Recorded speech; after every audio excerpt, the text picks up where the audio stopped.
Nous poursuivons notre lecture dans l'évangile de Luc. Et je vous invite à lire dans l'évangile de Luc au chapitre 9. Nous allons lire un texte qui fait partie de ces textes un petit peu plus difficiles, où Jésus dit des choses qui peuvent nous paraître même rudes. Nous allons le lire et vous allez comprendre de quoi je parle. Nous lisons donc dans Luc chapitre 9 à partir du verset 37. Il s'agit de quelque chose qui est arrivé le lendemain de l'événement dont je vous ai parlé la semaine dernière en Zoom, la transfiguration sur la montagne. Cette expérience extraordinaire que les disciples avaient vécue. Et donc Luc nous dit, à partir du verset 37, « Le lendemain, lorsqu'ils furent descendus de la montagne, une grande foule vint à la rencontre de Jésus. Alors, du milieu de la foule, un homme s'écria, « Maître, je t'en prie, jette les regards sur mon fils, car c'est mon fils unique. » Un esprit s'empare de lui, et tout à coup il pousse des cris. L'esprit le secoue violemment, le fait écumer, et le quitte à grand-peine après l'avoir tout brisé. J'ai prié tes disciples de le chasser, et ils n'ont pas pu. Génération incrédule et perverse, répondit Jésus. Jusqu'à quand serai-je avec vous et devrais-je vous supporter? Amène ton fils ici. Tandis que l'enfant s'approchait, le démon le jeta par terre et le secoua violemment. Mais Jésus menaça l'esprit impur, guérit l'enfant et le rendit à son père. Tous furent frappés par la grandeur de Dieu. Alors que chacun s'émerveillait de tout ce que faisait Jésus, il dit à ses disciples, « Quant à vous, écoutez bien ceci. Le Fils de l'homme doit être livré entre les mains des hommes. » Cependant, ils ne comprenaient pas cette parole. Elle était voilée pour eux, afin qu'ils n'en saisissent pas le sens. Et ils avaient peur de l'interroger à ce sujet. Je vous propose un parcours en 5 étapes de ce texte. Premièrement, la descente de la montagne. Deuxièmement, la relation entre le Père et son Fils unique. Troisièmement, la réalité de la possession démoniaque. Quatrièmement, la détresse du Père qui reflète celle de Dieu, qui est un parallèle avec l'incarnation. Et puis cinquièmement, l'étonnement de la foule. Si vous avez entendu le message de la semaine dernière, vous savez que Jésus avait emmené avec lui sur la montagne 3 disciples. Et Pierre, Jacques et Jean, ils s'appelaient ces disciples, des disciples particulièrement proches de Jésus, le cercle intime. Et ils ont vécu cette expérience extraordinaire avec Jésus sur la montagne. La transfiguration a été pour ces 3 disciples un aperçu, je dirais, de l'autre monde. Le monde spirituel, le monde dans lequel la mort et la résurrection de Jésus étaient déjà comprises, étaient déjà assumées, étaient déjà attendues. La mort et la résurrection de Jésus étaient connues et attendues comme une glorification victorieuse dans ce monde spirituel. Et les disciples avaient eu besoin, ces 3 disciples qui étaient un peu les meneurs du groupe, ont eu le privilège de cette vision de l'autre monde, parce qu'ils allaient être éprouvés jusqu'au plus profond de leur être, par ce qui allait arriver à Jésus. La trahison de Judas, le jugement injuste, inique de Jésus par les autorités religieuses et romaines, et puis sa crucifixion. Ils allaient être éprouvés, ils avaient eu besoin de cet aperçu. Et Pierre leur en parle des années plus tard, 20-30 ans plus tard, Pierre écrit son épître, et il parle de ce que la transfiguration leur a permis de vivre spirituellement. Mais voilà qu'ils doivent redescendre de la montagne. Redescendre de la montagne. Et ce qui les attend en bas n'est pas réjouissant. Ils sont immédiatement confrontés à la détresse humaine et à la misère sombre de la réalité spirituelle du monde. On sent dans la manière dont Luc nous raconte cet épisode que Pierre, Jacques et Jean ont vécu difficilement ce contraste entre la gloire du sommet lumineux de la montagne et la misère de la sombre vallée. Il y a bien sûr dans cette descente une évocation de notre propre vie spirituelle. Nous avons également, en tant que chrétiens, vécu des sommets. Repensez un peu à quelque chose de fort que vous avez vécu en tant que chrétien. C'était peut-être un grand rassemblement, c'était peut-être un moment spécial avec des amis autour d'une table, c'était peut-être lors d'un petit culte où le Saint-Esprit vous a parlé d'une manière nouvelle, c'était peut-être en privé avec votre Bible ouverte, c'était peut-être en larmes devant Dieu. Je ne sais pas ce qui a été pour vous le moment fort de votre vie spirituelle, mais j'espère que vous en avez vécu. Mais les sommets des montagnes, on ne peut pas trop y vivre, c'est difficile. J'ai passé presque 1 an à vivre dans des montagnes tellement hautes qu'avec mon crâne dégarni, le coup de soleil c'était 10 minutes. Parce qu'on était plus proche du soleil. On était à une altitude dans l'Himalaya qui était telle que la différence d'altitude, la différence de rapprochement par rapport au soleil nous rendait plus susceptibles au coup de soleil à cause de ça. C'est très difficile de vivre sur les hauteurs. D'ailleurs, on ne vivait pas sur les hauteurs. Même si c'était haut, on vivait dans les vallées entre les montagnes. Quand on est sur les hauteurs, quand on est dans les sommets, tôt ou tard, il faut redescendre.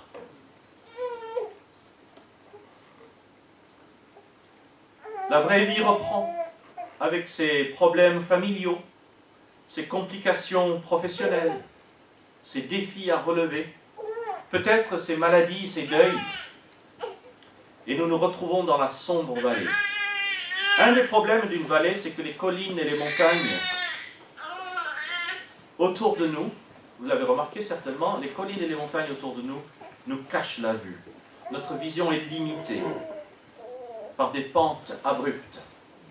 Mais la puissance de Dieu se manifeste également dans les vallées, même si, reconnaissons-le, cette puissance se manifeste différemment dans les vallées. Il y a dans ce texte une belle évocation de la relation entre le Père et son Fils unique. Luc est le seul des 3 évangiles qui raconte cette histoire, donc 3 évangiles, Matthieu, Marc et Luc racontent ce récit. Luc est le seul de ces 3 à mentionner que c'était le Fils unique de cet homme.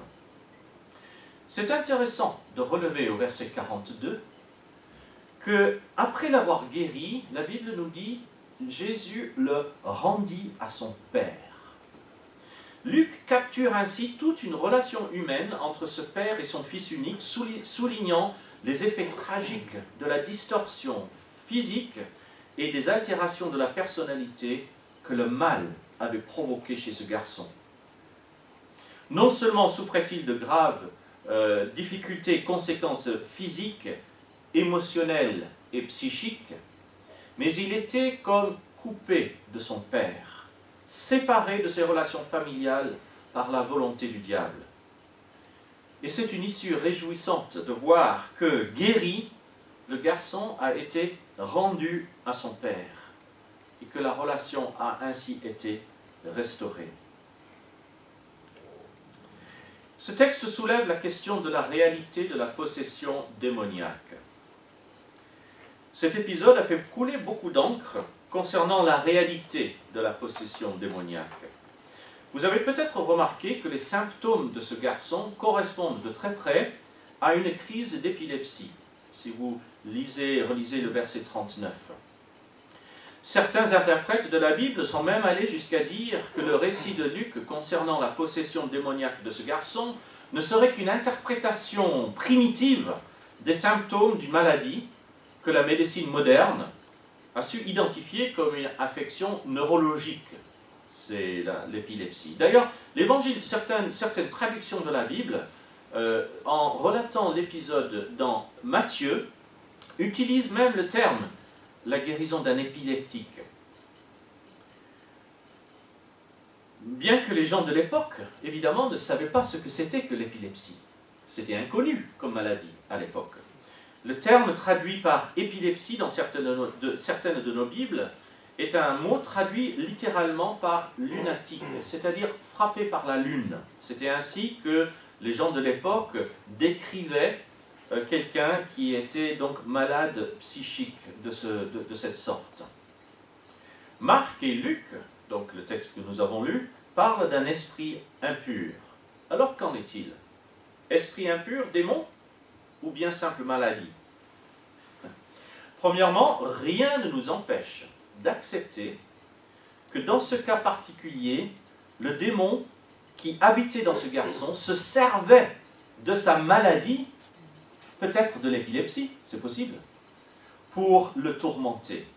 Et ce serait faire fausse route que d'opposer le récit de Matthieu avec les récits de Luc et de Marc, qui parlent d'esprits mauvais. C'est vrai que la science à l'époque était beaucoup plus limitée qu'elle l'est aujourd'hui, et beaucoup de maladies étaient faussement attribuées à des forces maléfiques surnaturelles. Toutefois, il semble, d'après la manière de procéder de Jésus, la manière dont il a chassé l'esprit, nous dit la parole, en tout cas la version de Marc et de Luc, il semble, d'après la manière de procéder de Jésus, qu'il y avait chez ce jeune garçon beaucoup autre chose que simplement une maladie. Il y avait aussi une emprise des forces maléfiques. Il était probablement et malade et possédé par un démon. Mais deuxièmement, il ne faut pas faire dire au texte ce qu'il ne dit pas. Il ne dit pas que la maladie, que ce soit épilepsie ou autre chose, est une manifestation de la possession démoniaque. Non, le diable se servait de la maladie pour tourmenter ce garçon. Mais ça ne veut pas dire que la maladie est un signe du démon. Ce serait une interprétation obscurantiste et stupide que de dire que simplement parce qu'il était malade, il devait donc avoir un démon. Les épileptiques et autres malades psychiques ou physiques ne sont pas possédés par un démon du fait de leur maladie. C'est une très mauvaise interprétation de certains textes bibliques. Et bien sûr, Jésus a souligné, notamment lorsqu'il parlait aux pharisiens, qu'on peut être sous l'emprise du diable sans manifester aucun signe de possession démoniaque. Qu'en est-il de la possession démoniaque aujourd'hui? C'est une question dont j'hésite souvent à parler parce qu'il y a eu tellement d'abus, de mésinterprétations, d'excès dans ce domaine. Certains chrétiens ont tendance à attribuer tous les problèmes et toutes les maladies aux attaques du diable. « Oh, Satan nous a encore affectés cette semaine. » Combien de fois j'ai entendu ce genre de choses de la bouche de chrétiens? Plusieurs constats. Tout d'abord, il est clair que les manifestations démoniaques ou des puissances maléfiques sont plus fréquentes dans certaines cultures que dans d'autres. Notamment dans des cultures dont les pratiques religieuses, comme l'animisme, les ouvrent de manière explicite à la puissance de Satan. J'ai été pasteur pendant quelque temps d'une petite église où il y avait parmi mes paroissiens une famille du Bénin. Alors Bénin, c'est le lieu d'origine du vaudou. Et j'ai beaucoup parlé avec mes amis béninois dans cette église du vaudou et du contexte dans leur culture. Et ils m'ont expliqué comment le diable se sert des démons pour maintenir les gens dans l'esclavage et la peur. Mais dans des cultures plus matérialistes comme la nôtre ici en France, peut-être le diable n'a-t-il pas besoin des démons autant que dans d'autres cultures. Tout ce qui intéresse le diable, c'est d'éloigner les gens de Dieu. Et donc, s'il peut se servir des idoles, de l'argent, du sexe, de la réussite professionnelle, des possessions matérielles pour captiver les gens, il n'a peut-être pas besoin d'envoyer les démons pour le faire. Il lui suffit d'empêcher les gens de se tourner vers Dieu. Toutefois, il y a un danger, il y a autant de danger à ignorer les puissances maléfiques qu'il y a à les voir partout. Il y a autant de danger à les ignorer qu'à les voir partout. Derrière toutes les maladies et tous les problèmes, le diable utilise deux mensonges pour nous tromper. Le premier mensonge, c'est de nous faire croire qu'il est tout-puissant. Il n'est pas tout-puissant. Il n'est pas le contraire de Dieu. Il y a certaines personnes qui voient une sorte de dualité, Dieu et le diable. Pas du tout. Le diable n'est pas le contraire de Dieu, il n'est que le contraire d'un ange. Ne l'oublions jamais. Dieu Et Dieu, il est sur son trône, il est vainqueur, il est triomphant. Nous sommes du côté gagnant, les amis. Je l'ai déjà dit, je le redirai. Nous sommes du côté gagnant. Le diable n'est pas tout puissant. Même si parfois nous regardons autour de nous et nous sommes désolés des manifestations qui demeurent encore aujourd'hui pour un temps, mais ça s'arrêtera un jour. Ça, c'est le premier mensonge, de faire croire qu'il est tout puissant alors qu'il ne l'est pas. Et le deuxième mensonge, c'est le contraire. C'est de nous faire croire qu'il n'existe pas. Oh, nous vivons dans un monde bien trop évolué pour croire à l'existence du diable et des possessions démoniaques. Pas du tout. Le diable reste une réalité dont nous devons tenir compte. Le diable est bien content lorsqu'il devient simplement le sujet des films d'horreur, possession démoniaque, films autour des manifestations maléfiques. C'est une façon pour lui de devenir une sorte de légende. Le diable aimerait bien, s'il ne peut pas nous faire croire qu'il est tout puissant, il aimerait bien nous faire croire qu'il est simplement légendaire et qu'il n'existe pas vraiment. Quatrièmement, la détresse du Père dans ce récit reflète celle de Dieu. Il y a là un parallèle avec l'incarnation. Le verset 41 nous interroge. Jésus dit une chose forte, brutale. Génération incrédule et perverse. Jusqu'à quand devrais-je vous supporter? Alors, la Bible ne nous dit pas que Jésus a prononcé ces paroles à l'adresse du Père. Ça ne correspondrait pas à ce que nous savons de Jésus, qui, lorsqu'il abordait les personnes dans la détresse, avait une approche de tendresse à leur égard. Jésus parle à une génération de personnes qui sont là, qui observent. Certains étaient certainement là aussi pour la distraction. Il n'y avait pas de télé à l'époque, il n'y avait pas Internet, il n'y avait pas les séries, il n'y avait pas un après-midi passé au supermarché ou à l'hypermarché ou dans la galerie marchande.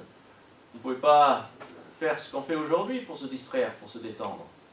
Ah, il y a une sorte de prestidigitateur religieux qui passe dans le coin. Allez, on va le voir. Il y aura peut-être un pique-nique gratuit en plus, du poisson et des pains. Il y en avait qui profitaient comme ça. Il y en avait qui suivaient Jésus, c'était simplement par curiosité. On espère qu'il fera un miracle. Waouh, ce serait super aujourd'hui. Jésus leur dit à cette foule, à cette génération incrédule, vous ne croyez pas. Le Père, lui, croyait que Jésus pouvait faire quelque chose. C'est le reste qui était incrédule. Qu'est-ce qui a pu faire réagir Jésus de manière aussi sévère? Un peu comme les larmes que Jésus a versées lors des obsèques de son ami Lazare. Nous voyons ici Jésus réagir avec des émotions humaines. Réagir devant des émotions humaines, avec des émotions humaines devant la détresse de l'obscurantisme provoqué par le mal dans ce monde. La raison ultime de cette situation, de cet obscurantisme, de cette incrédulité, était l'abandon de la confiance en Dieu par le peuple de Dieu, qui n'avait plus confiance en leur Créateur, en leur Seigneur. Cette distorsion d'une situation qui aurait dû être belle provoque toujours la colère et la tristesse chez Dieu. Le Père dit que son garçon subit des crises qui le laissent, vous l'avez remarqué, le vocabulaire du texte, tout brisé. Les crises laissent ce garçon tout brisé. Cette description correspond avec éloquence à ce que Jésus voyait lorsqu'il contemplait la foule devant lui. Plein de gens, entre guillemets, tout brisés. Des gens qu'il allait guérir, nourrir, divertir, aider de toutes sortes de manières, mais qui, quelque temps plus tard, allaient se laisser manipuler par les responsables religieux et se mettre à hurler à propos de lui, « Crucifie-le, crucifie-le ».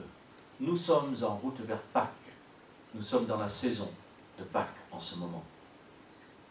La détresse du père de ce garçon reflète celle de Dieu lui-même, en observant ses enfants tordus par le mal, tout brisé. C'est ça que Dieu voit lorsqu'il regarde le monde dans lequel nous sommes. C'est pourquoi il a dû envoyer son fils Jésus afin que ses enfants puissent, comme ce garçon, ce jour-là, lui être rendus. Nous sommes rendus à Dieu. C'est là que nous avons notre place, avec lui, auprès de lui, adoptés par lui, dans sa famille. Dernier point de ce texte sur lequel j'aimerais attirer votre attention, c'est l'étonnement de la foule suite à cette délivrance opérée par Jésus. Le verset 23 nous apprend que la foule était frappée par la grandeur de Dieu. Nous lisons « Chacun s'émerveillait de tout ce que faisait Jésus ». On imagine que les disciples devaient être contents. Si vous aviez suivi Jésus, vous étiez partis après lui, peut-être même que certains de vos amis, de votre famille se sont moqués de vous. « Qu'est-ce que tu vas faire avec ce charlatan ? Tu ne sais rien de lui, hein. Un charpentier de Nazareth, qu'est-ce que tu veux qu'il t'apporte dans la vie ? Termine ton bac d'abord. » Imagine les parents en train de dire ça, ou gagne un peu plus de sous, ensuite tu verras. On imagine que les disciples devaient être contents. Ouais, il y a tout le monde qui admire Jésus. Oui, le succès, la réussite. C'est ça qu'ils avaient espéré. Bon, ils verront bien, ils seront obligés de reconnaître qu'on avait eu raison de le suivre, celui-là. Il avait du succès, la réputation de Jésus grandissait. Même si les disciples avaient échoué dans leur tentative, enfin les disciples qui restaient en bas, hein, pas Pierre, Jacques et Jean, eux, ils étaient sur la montagne avec Jésus. C'est les autres qui avaient échoué dans leur tentative pour délivrer le garçon. Mais Jésus avait pu le faire. Et je m'imagine bien les disciples en train de se dire, bon, on va demander son truc à Jésus, là. Hein, parce que lui, il a fait un truc, nous, on a essayé, on n'a pas réussi. Lui, il a réussi, on va lui demander comment il a fait, hein, il nous apprendra. Or, Jésus les prévient. Écoutez bien ceci, nous dit Jésus. Le Fils de l'homme doit être livré entre les mains des hommes. Je vais être livré. C'est ce que Jésus est en train de dire. Ces mêmes personnes qui m'admirent aujourd'hui vont hurler pour réclamer ma mort demain.